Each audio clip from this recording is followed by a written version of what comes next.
and testing being done at wildlife breeding farms or markets in the Hubei region or elsewhere? Anything particularly interesting, or how the information about research conducted in China may guide the international team? Of course, I'd also be interested to know any further details regarding have provided information on their initial investigations, for example, around the Wuhan seafood was done there. There are gaps in the epidemiology. We must start where the human disease appeared to begin and then work from there.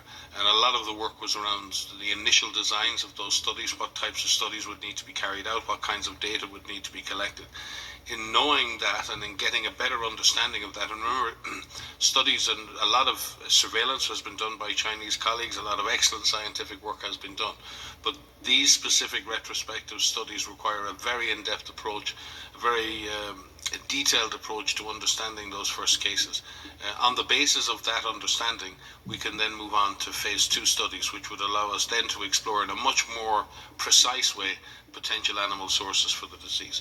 Otherwise, it's like needles in a haystack. You can sample every animal in China and outside.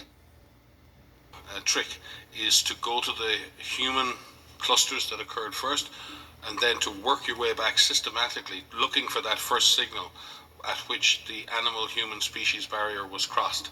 Once you understand where that the barrier was breached, then you move into the studies in a more systematic way on the animal side, and then you're directed and much more precise in how you achieve that. That's the mission, was really about discussing those phase 1 and phase 2 studies, how they would look, how they would need to be designed, and at this point we're moving forward with agreeing on the international team and ensuring that we have the right expertise there to work with our colleagues in China, both to design and implement those studies. Maria? Thank you very much, Dr. Ryan. The next question is from Jamil Chade, the Geneva correspondent for a range of Brazilian media. Jamil, pardon. Please unmute yourself and ask your question. Thank you, Margaret. Good morning to all. My question is on Brazil. If you could give us some light